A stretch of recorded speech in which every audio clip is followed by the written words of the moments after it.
lost. All right, let's dive into Angkor Thom. It's the last great capital of the Khmer Empire. We're going way back to the 12th century to figure out how religion shaped this incredible city. We're using Wikipedia and some cool articles online as our guides today, so get ready to uncover some surprising stuff, some hidden symbols. What's interesting about Angkor Thom is it wasn't just a temple complex like, Angkor Wat. It was a huge city, a statement of the king's vision, It's tough to imagine the scale. 9 square kilometers surrounded by 8-meter-high walls and a massive moat.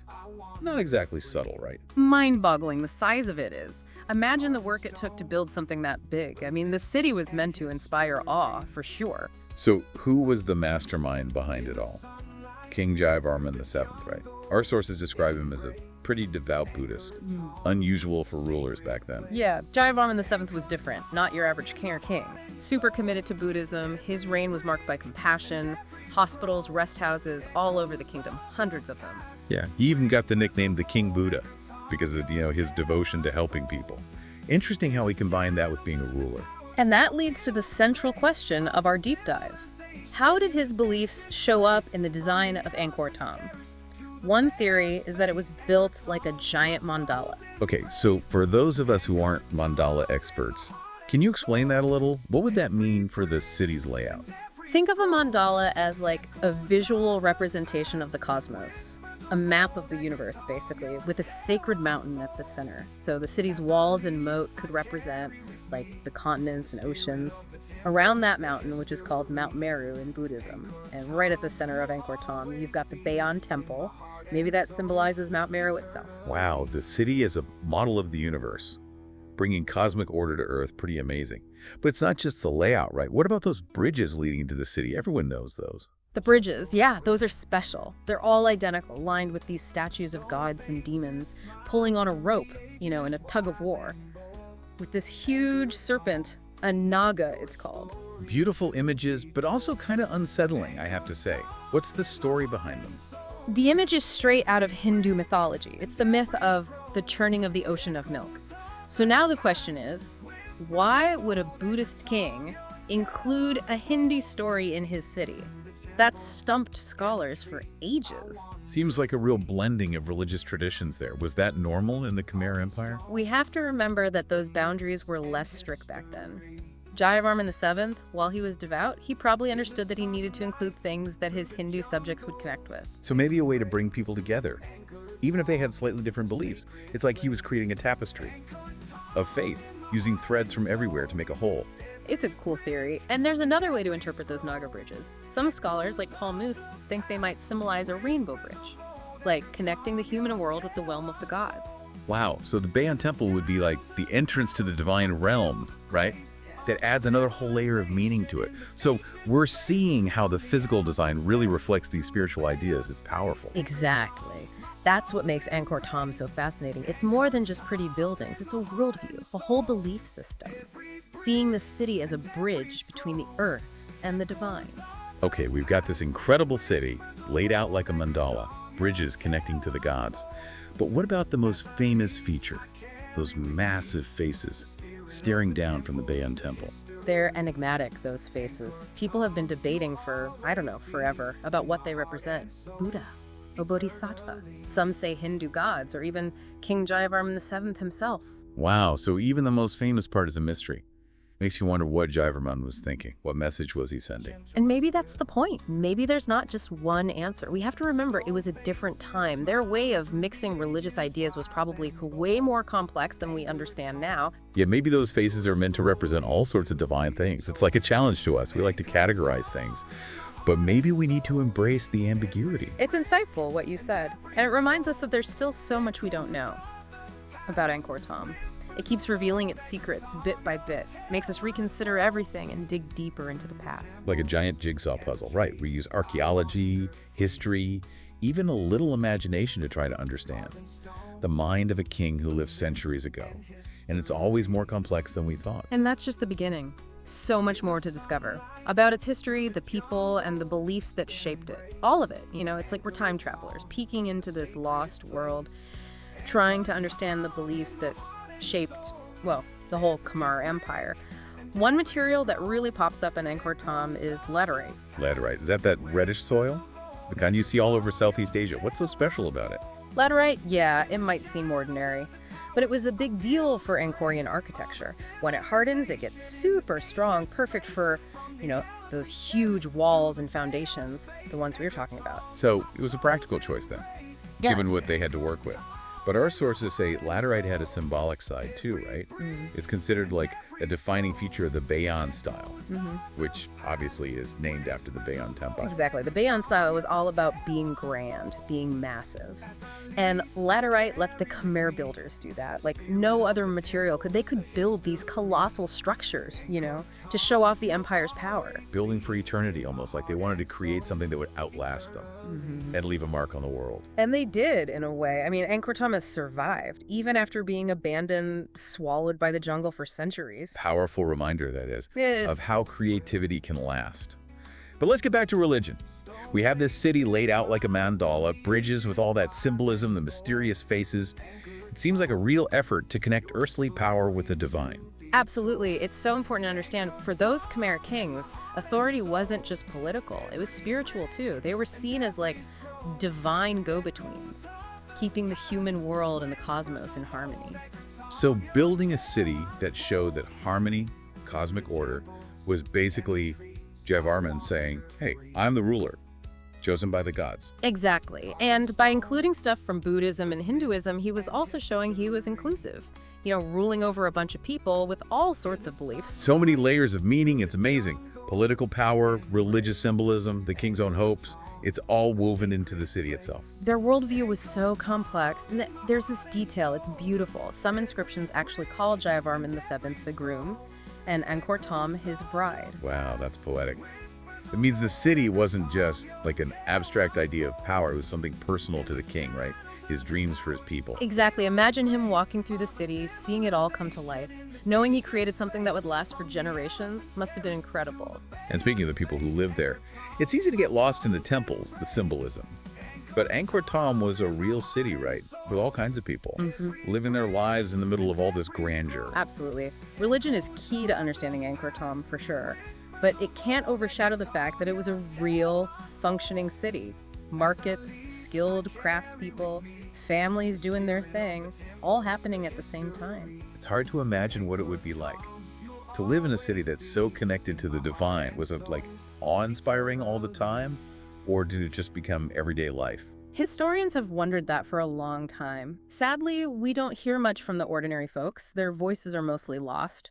But we do get glimpses. Thanks to this Chinese diplomat Zhu Daguan, he visited Angkor in the late 13th century. Oh yeah, Zhu Daguan. His book, The Customs of Cambodia, it's fascinating. Gives us a look into the court life and the city outside the palace. He talked about vibrant culture, processions, beautiful women, candles everywhere, even in daylight. The marketplace was huge. It's a peek into a world that's gone now, just echoes in the stones and his writing. Makes you think how much of the past is just gone. We can rebuild temples, figure out inscriptions, but knowing how people really lived back then, that's way harder. And that's what's so cool about studying Angkor Thom. We're always trying to fill in those blanks, connecting the dots between the big stories and the individual lives, the people who made this amazing civilization. Earlier we were discussing the faces on the Bayon Temple, remember? Everyone's got a theory about what they mean. Yeah, that mystery is part of the draw, right? They're so expressive, those faces. You can't help but wonder. Buddha, Bodhisattvas, gods, the king. Who knows? Staring back at us through time like they're daring us to figure them out. Of all the ideas you've come across, which one resonates with you? For me, it's not about picking the right answer. It's about getting the context right. The culture, the religion. Jayavarman VII's time saw a shift towards Mahayana Buddhism. But that didn't erase everything that came before. All the Hindu beliefs, the animistic stuff, that was ingrained in the region. So it wasn't a clean break then? Yeah. More like adding layers, Yeah. right? New ideas mixing with the old ones. Makes Aw. those faces even more interesting, for sure. Exactly. So those faces, maybe they don't just represent one god or person. Maybe it's more like a bunch of ideas fused together, showing us the complexity of religion in the Khmer Empire. The Buddha, Bodhisattvas, Hindu gods, maybe even ancestral spirits, all in one. It challenges our modern way of thinking. We like to put things in boxes. But maybe, for the care of people, these different divine aspects weren't separate. Maybe they were all connected. That's the point. And that changes how we see Angkor Thom. It wasn't just a Buddhist city. It was a place where different spiritual ideas lived together, influenced each other. The city itself is like a symbol of that mixing of beliefs. The faces on the Bayon, they're a challenge. They say, look beyond the simple answers. Embrace the mystery. And that's part of the magic of Angkor Thom. It makes us curious, makes us ask questions, reminds us that the past is never as straightforward as we think. Like we're detectives trying to solve a case. With clues left behind in the stones and the inscriptions, and those faces, with their smiles, they're the most interesting clue of all. Totally. They're an invitation, to see the world differently, to embrace a more fluid, interconnected way of understanding what's divine, to see the beauty in not knowing everything. Okay, so we've talked about the religious meaning, the amazing architecture. We've even tried to imagine what it was like to actually live in Angkor Thom. But I'm curious about the stuff that doesn't get as much attention. What about the structures that aren't as famous as, say, the Bayon Temple? Oh, there's so much more to Angkor Thom than just the Bayon. Like the Bayon Temple, it's incredible. I've heard it was super hard to restore. What makes it so special? The Bayon, it's actually older than the Bayon, and it's just huge. It was designed as a temple mountain to represent Mount Meru, the mythical center of the universe, both in Buddhism and Hinduism. Imagine this thing, towering over the city, covered in carvings. Must have been mind-blowing to see. It's amazing what they could build back then without modern tools, The skill, the ingenuity of those Khmer architects, it's incredible. And then you have the Terrace of the Elephants, this long, elaborate platform, probably used for royal ceremonies and stuff. The carvings there are insane. Elephants, lions, dancers, scenes from court life. Like a snapshot, frozen in time, of the Khmer Empire, all its vibrancy and power. Yeah. Makes you wish you could go back and see one of those processions, live. And we can't forget the Terrace of the Leper King, named after a statue. Super mysterious, still not sure who it represents. But it's a good reminder. Angkor Thom wasn't just temples and palaces. It was a place where people really lived, loved, suffered, and left their mark. Amazing how all these different structures, each with its own story, its symbolism, they all come together to tell us about Khmer culture, beliefs. Angkor Thom isn't just a place. It's an idea, and it's still fascinating us all these centuries later. And that's what makes it such a cool place to explore. It's not just about the buildings, It's about understanding the people who built it, their beliefs, what they left behind. Okay, so we've talked about the religious stuff, the incredible architecture. We've even imagined living in Angkor Thom. But now I want to talk about the why. Why did they even do it? Why did the Khmer people build this elaborate city? Spend so much time, energy, resources? That's a great question. To really get it, we need to zoom out. Look at the bigger picture, the historical context. The 12th century was a time of big change in Southeast Asia. New kingdoms popping up, trade routes changing, new ideas flowing in from India, China. So the Khmer Empire wasn't isolated. It was part of this dynamic world, always changing, always adapting. Right. And Angkor Thom, it was built when the empire was feeling pressure from its neighbors. The Chams, they had already sacked Angkor once. They were a threat. And other kingdoms wanted power, influence, So there was this sense of maybe being vulnerable. Yeah. A need to show strength, to prove they were in charge. Exactly. Angkor Thom, it was a way to say, hey, world, we're the Khmer Empire and we're not messing around. But it wasn't just about military power, was it? All the religious stuff we've talked about, it suggests they had bigger ambitions, more, ideological maybe. Absolutely. Remember, the Khmer kings, they believed they were chosen by the gods, responsible for keeping order, making sure their people prospered, building a city that reflected that cosmic order. It was a way to make their rules seem right, to show their connection to the divine. So it was more than just showing off. It was a statement of what they believed, right? Their whole understanding of the universe, their place in it. Exactly. And they included stuff from both Buddhism and Hinduism, right? That was a way of saying they were inclusive. They could bring different people together under shared values. It's like they were creating a universal language. Yeah. Of power, legitimacy, something that went beyond one religion and spoke to everyone. That's a great way to put it. And that's one of the coolest things about Angkor Thom, for me. It shows us how much humans want order out of chaos, to find meaning in this vast universe, to connect with something bigger than themselves. It makes you realize we might be separated by all this time, all this culture, But we're still dealing with the same questions, right? About power, identity, our place in the universe. The same stuff the Khmer people faced. Absolutely. And we might not have all the answers, but I think exploring these questions, diving into history, the symbolism of places like Angkor Thom, it's valuable. It opens up new ways of seeing the world, you know? Okay, we've established that Angkor Thom was meant to be a show of force, to legitimize the king, create cosmic order. But I'm thinking about what it was actually like to live there, to walk through those huge gates, under those faces, to live your life in that much grandeur. What was that like? That's a great question. We have to shift gears here. We need to go beyond the big stories, the kings and empires, and imagine the city from the point of view of someone who actually lived there. I'm up for it. Let's try. Let's go back in time. Walk the streets of Angkor Thom as if we were, citizens of the Khmer Empire. Okay, imagine the sun coming up over the city walls. The shadows are long across the moat. You're a merchant, maybe, heading to the market to set up. The air is already humid. The city's just waking up. I can hear the monkeys chattering in the trees, carts creaking on the streets, the monks chanting in the distance. You get to the south gate, and there they are, those faces carved in the stone, watching you, those smiles.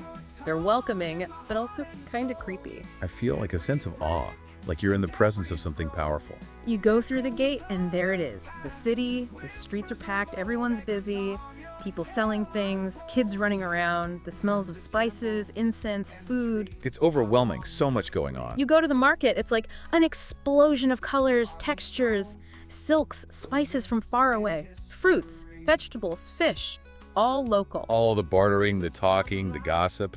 I can see it. And as you're doing your thing, you notice. The king is everywhere. His image is on the coins, on the banners, in everyone's mind. He's not just the ruler, he's, the link to the gods. So even in the middle of all this daily life, you feel the presence of the sacred.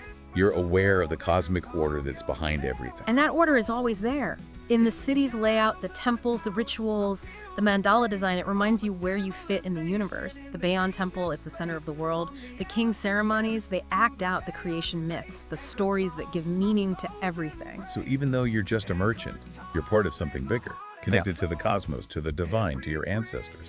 Exactly. And that connection, it would be comforting, but also demanding. It gives you purpose, a sense of belonging, but you also have responsibilities. To keep that order, to honor the king. So life in Angkor Thom was probably a mix, right? The everyday stuff and the extraordinary. You had to make a living, raise a family, deal with the social order. But you always had this awareness of the divine, like you were part of this cosmic play, happening in the streets, the temples, the palaces. And that's why Angkor Thom is so fascinating, I think. It shows us that humans can build incredible things that make us feel awe, wonder, things that connect us to something bigger than ourselves. It also reminds us that even the greatest things are fragile. They can disappear. The whims of history, the ups and downs of humanity, Well said. Okay, we've explored the religion, the politics, the history of Angkor Thom. We've walked its streets, seen its architecture, wondered about those faces. But like with any good deep dive, I think we have more questions now than when we started. And that's the great thing. The more we learn, the more we realize we don't know. That feeling of wonder, of curiosity, that's what brings us back to places like this, to uncover the mysteries, to learn from the past. As we've been talking, I keep thinking about that final thought from our outline.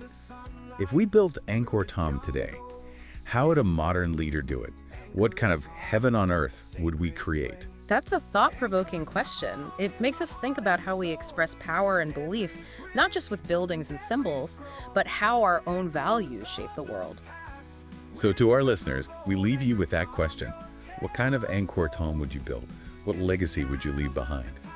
Really makes you think, if we built a city today, based on our values, what would it even look like? Would it be all about, being green, technology, a place where everyone can access everything? That's the challenge, right? To imagine something truly new, something that captures the best parts of, what makes us human. It makes you wonder about Angkor Thom. How much of their vision was just like the limits of their time versus what they actually wanted to achieve? Did they create their version of heaven on earth? We can't really know. But we can say that for its time, Angkor Thom was incredible. Their understanding of astronomy, engineering, art, it was also advanced. And even though the city was abandoned eventually, its impact is still here. And speaking of impact, I think that's a key takeaway. We're building on what came before us, all of us. That's so true. We tend to see history as this separate thing, but it's all connected. Choices made centuries ago, they still affect us today. Like we're part of a conversation, across time. We're hearing the voices from the past, learning from what they did right, what they did wrong. And hopefully we're using that to build something better. And maybe that's the ultimate lesson of Angkor Thom. It's not just about looking at the past, it's about understanding how it shapes us and how it can inspire us. Well said.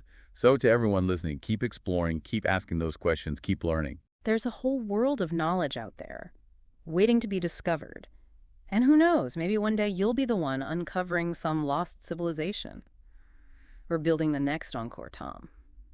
Until then, we'll be back with another deep dive into something new. Thanks for joining us. Thom, a sacred place. Angkor Thom in my heart and soul. Every brick and every scroll, echoes of the past, whispers of old. Angkor Thom, your tale unfolds. In the shadows of the towers, I feel the grace of a civilization in this ancient space. From the elephant's terrace to the Bayon's face, Angkor Thom, my soul's embrace. Angkor Thom in my heart and soul. Every brick and every scroll, echoes of the past, whispers of old. Angkor Thom, your tale unfolds. As I leave, I carry with me the spirit of the temples, the history. Angkor Thom, you'll always be in my heart and soul, eternally.